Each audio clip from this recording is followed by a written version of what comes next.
உடல் சரியில்லைன்னா உடல் சரியில்லைன்னு சொல்றதுல எந்த வகையிலுமே மிகையாகாது. நம்ம வள்ளுவர் மொழிக்கேற்ப மருந்தின வேண்டாவாம் யாக்கைக்கு அருந்தியது அற்றது போற்றி உணி. இந்த மாதிரி அவரே பாதி ஒரு 2 வரியில குடல் இதை பத்தியுமே அவங்க சொல்லியிருக்காங்க. அந்த மாதிரி தான் இப்போ இன்னைக்கு நம்ம நிறைய பேர் நிறைய இதுல நம்ம தவறுகள் பண்ணிக்கிட்டு இருக்கோம். அந்த தவறுகள் என்னென்ன பண்றதுனால நமக்கு உடல் உபாதைகள் ஏற்படுது, அந்த உடல் உபாதைகளுக்கு நாம என்னென்ன தீர்வுகளை இயற்கை மற்றும் யோகா மருத்துவ முறையில நம்ம பண்ணலாம் அப்படின்றத இந்த வீடியோல பார்த்து தெரிஞ்சுக்கலாம். சுவாசி ஹெல்த் நேயர்களுக்கு அன்பான வணக்கங்கள். நான் உங்கள் டாக்டர் தேவி பாலா, இயற்கை மற்றும் யோகா மருத்துவர். இன்னைக்கு நிறைய பேர் நம்ம என்ன மாதிரியான உணவுகளை நம்ம எடுத்துக்கிறோம், என்ன மாதிரி சாப்பிடுற முறைகள் என்ன மாதிரி மாறி இருக்கு, உணவு முறைகள்ல என்னென்ன ராங் ஹேபிட்ஸ் நம்ம பழகிட்டு இருக்கோம் அப்படின்றதுல பாத்தீங்கன்னா ப்ராப்பரான ஒரு தெளிவான ஒரு நாலேஜ் இல்லாததுங்காட்டியும் நம்ம நிறைய டிசீசஸ் அட்டைன் பண்றதுக்கு நிறைய சான்சஸ் உண்டு. ஸோ அந்த மாதிரி என்னென்ன ப்ராப்ளம் அப்படின்னு பார்த்தீங்கன்னா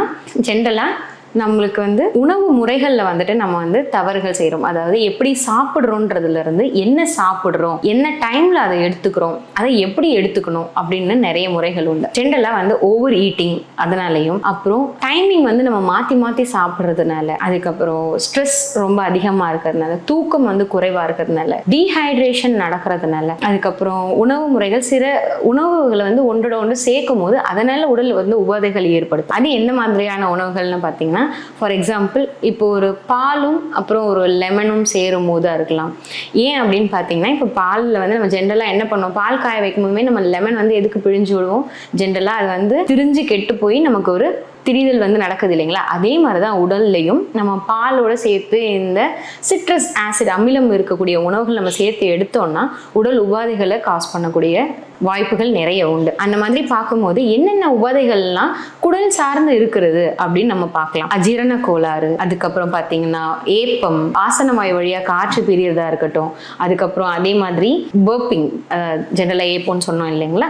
அதே மாதிரி என்னன்னு பார்த்தீங்கன்னா வயிறு உப்புசமா இருக்குது, சாப்பிட்ட பிறகு மலம் கழிக்கிறது, அதுக்கப்புறம் கொஞ்சம் கூட மலச்சிக்கல், இந்த மாதிரி நிறைய பிரச்சனைகள் உண்டு. இது ஒன்றும் எதனால வருது, அதுக்கு என்ன மாதிரியான தீர்வுகள் அப்படின்றத நம்ம பார்க்கலாம். இப்போ ஜென்ரலா பார்க்கும்போது மலச்சிக்கல் என்னன்னா, என்ன ஒரு நோய் நம்ம உடலுக்குள்ள வருதுனாலும் கழிவுகளின் தேக்கம் தான் ஒரு உடல் நோய்களுக்கு காரணம் நம்ம சொல்றோம். அந்த மாதிரி கழிவுகள் முதல்ல எது வழியா நம்ம கழிவுகளை பெரும்பான்மையாக வெளியேற்றப்படுதுன்னா மலக்குடல் வழியா தான் நம்ம வெளியேற்றோம். அப்பேற்பட்ட மலக்குடல்ல இருந்து வெளியேறக்கூடிய மலம் ப்ராப்பரான முறையில, ஒன்று சில பேருக்கு நீர்த்த முறையில போகலாம். முதல்ல மலம் நம்ம டெய்லியும் அப்சர்வ் பண்ண ஆரம்பிக்கணும். என்ன மாதிரியான ஸ்டூல்ஸ் பாஸ் பண்றோம், அதனுடைய கன்சிஸ்டன்சி எப்படி இருக்கு, ஷேப் எப்படி இருக்கு, கலர் எப்படி இருக்கு, இதெல்லாம் அப்சர்வ் பண்றது மூலயமா நம்மளோட ஹெல்த்னுடைய சேஞ்சஸை நம்ம அப்சர்வ் பண்ணி நம்ம அது மூலயமா இருக்கக்கூடிய பிரச்சனைகளை நம்ம ஈஸியாக சரி பண்ணிக்கலாம்.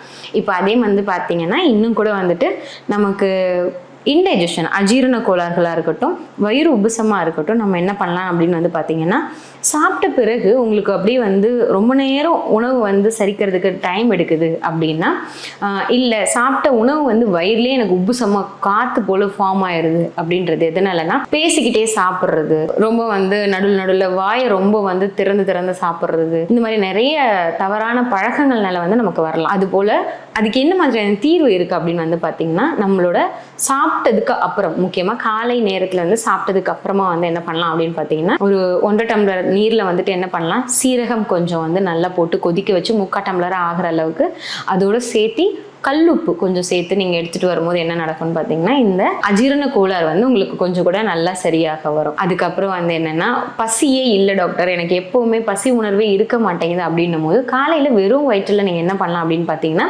இஞ்சி எடுத்துகிட்டு வரலாம். இஞ்சி சாறும் கொஞ்சம் கூட என்னென்னா தேனும் சேர்த்து நீங்கள் எடுத்துகிட்டு வரும்போது என்ன நடக்கும், ஒரு 2 டீஸ்பூன் ஆஃப் இஞ்சி சாறும் 1 டீஸ்பூன் ஆஃப் தேனும் சேர்த்து நீங்கள் எடுத்துகிட்டு வரும்போது எப்படி இருக்குன்னு பார்த்தீங்கன்னா, கொஞ்சம் கூட அந்த பசி உணர்வு தூண்ட ஆரம்பிக்கும். அதே போல் பர்ப் ரொம்ப அதிகமாகுது, ஏப்பம் சாப்பிட்டா ரொம்ப வால்யூம்னஸாக, அதாவது லவுடாக சத்தமாக அப்படின்னு சொல்லி ஏப்பம் வர்றதா இருக்கட்டும், இல்லை காற்று ஆசனவாய் வழியாக பிரியுது, ஒரு மாதிரி ஸ்மெல்லிங்காக இருக்குது, ரொம்ப ஃபவுல் ஸ்மெல்லிங்காக இருக்குது அப்படின்னா இன்னும் கூட நம்ம கவனம் இந்த இடத்துல செலுத்த வேண்டியதாக இருக்குது. ஏன்னா நீங்கள் சாப்பிட்ட உணவுகள் என்ன நடக்கும், இப்போ ஃபார் எக்ஸாம்பிள் நம்மளோட புளிச்ச மாவு இருக்குது, இட்லிக்கு நம்ம மாவு அரைக்கிறோம், மாவு வந்து ரொம்ப புளித்த மாவாக இருக்குது.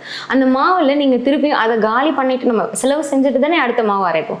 இப்போ அது போல் இல்லாமல் என்ன நடக்கும்னு பார்த்தீங்கன்னா, பழைய மாவுலேயே நீங்கள் புது மாவு கலக்க கலக்க என்னாங்கன்னா திரும்பவும் நீங்கள் செய்யக்கூடிய உணவு முறைகள் இட்லி ஆகட்டும் தோசை ஆகட்டும் திரும்ப புளிச்ச உணவாகவே இருக்கும்.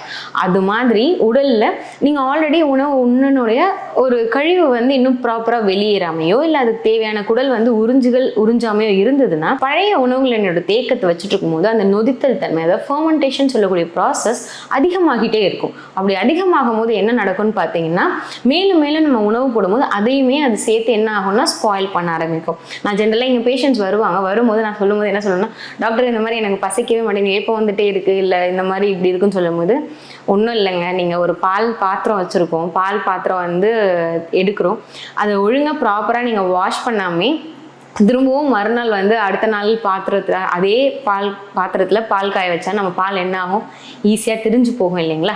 அதே போல தான் உணவு எப்படி நீங்கள் பாத்திரத்தை அன்றாடம் நம்ம கழுவிட்டு அதுக்கப்புறம் பயன்படுத்துகிறோமோ அதே மாதிரி உடல் கழிவுகளும் ரொம்ப முக்கியமான விஷயம். அதுபோல் மலச்சிக்கலுக்காக இருக்கட்டும் இல்லை குடலில் இருக்கக்கூடிய கழிவுகளை வெளியேற்றுறதுக்கு ஒரு நேச்சுரோபதி வேலை என்னென்னா இனிமா அப்படின்னு சொல்லுவோம். லைக் எனிமானா நம்ம ரொம்ப மெடிக்கேட்டட் எனிமாவாக இல்லாமல் ஜென்ரலாக வந்து இப்போ இந்த செலைன் சொல்யூஷன்ஸ்லாம் கொடுத்து அந்த மாதிரி எனிமாவை அப்படி இல்லை. நம்ம நார்மலாக ஒரு எனிமா கேன் உண்டு, அந்த எனிமா கேனோட நாசல்ஸ் நம்ம பிளெயின் வாட்டர் யூஸ் பண்ணி நீங்கள் இந்த எனிமா வந்து வாரத்துக்கு ஒரு முறை எடுக்கும்போது இந்த குடல் கழிவுகள் வந்து கொஞ்சம் கூட நல்லா சுத்தமாக. வயிறு அடிக்கடி ப்ளோட்டிங் நடக்குதுன்னும் போது முக்கியமாக நம்ம பண்ணுற விஷயம் என்னென்னா, அப்படியே டக்குன்னு வேகமாக சாப்பிட்றது, ஓவர் ஈட்டிங்காக இருக்கட்டும் ஃபாஸ்ட் ஈட்டிங்காக இருக்கட்டும், என்ன நடக்கும்னு பார்த்தீங்கன்னா உங்களுக்கு வயிறு உபசத்தை காசு பண்ணணும். அதுக்கு நம்ம என்ன பண்ணணும் அப்படின்னு வந்து பார்த்தீங்கன்னா, ஜென்ரலாக உணவை கொஞ்சம் கொஞ்சமாக எடுத்து நல்ல மென்று வாயிலேயே 3/4 பாகம் நல்லா அரைபட்டு கூட ஆனது பிறகு விழுங்கினா இன்னும் கூட உங்களுக்கு வந்து நம்ம நல்ல வந்து செரிமானத்துக்கு போகிறதுக்கு ஹெல்ப்ஃபுல்லாக இருக்கும்.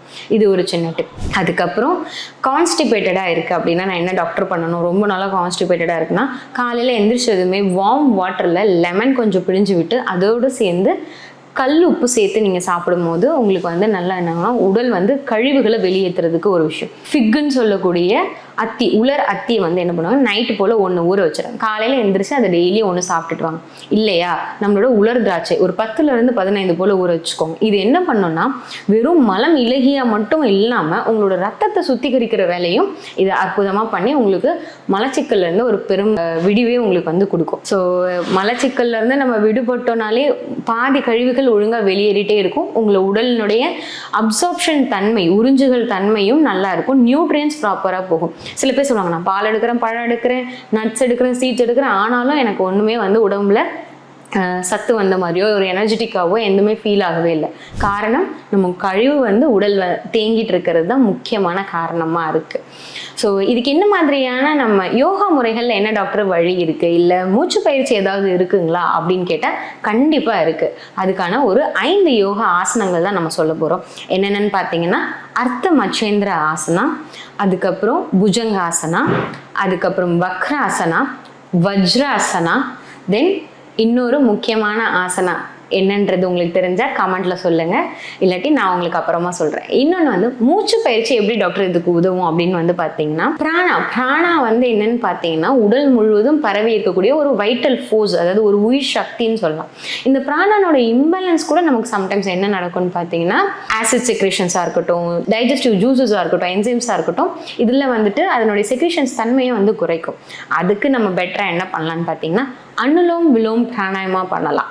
அனுலோம் விலோம் பிராணாயமா, அப்புறம் வந்து பிராமரி பிராணாயமா, நாடி சுத்தி பிராணாயமா, இதெல்லாம் பண்ணும்போது என்ன நடக்கும்னு பார்த்தீங்கன்னா ஜென்ரலாக உங்களுக்கு பெட்டரான ஒரு நாசஸ் ப்ரீத்திங்காக இருக்கட்டும், உள்ளே இருக்கக்கூடிய கழிவுகள் மூச்சு வழியாக உங்களுக்கு ஆக்சிஜன் சப்ளை நிறைய கிடைக்கும், பிளட்னுடைய ஹீம் லெவல் வந்து உங்களுக்கு நல்லா இன்க்ரீஸ் ஆகும். ஸோ இதை ஃபாலோ பண்ணி நம்ம சொன்ன டிப்ஸ் எல்லாம் ஃபாலோ பண்ணி குடல் சுத்தமாக நல்லா வச்சுக்க பாருங்கள், கழிவுகள் இல்லாமல் வச்சுக்க பாருங்கள்.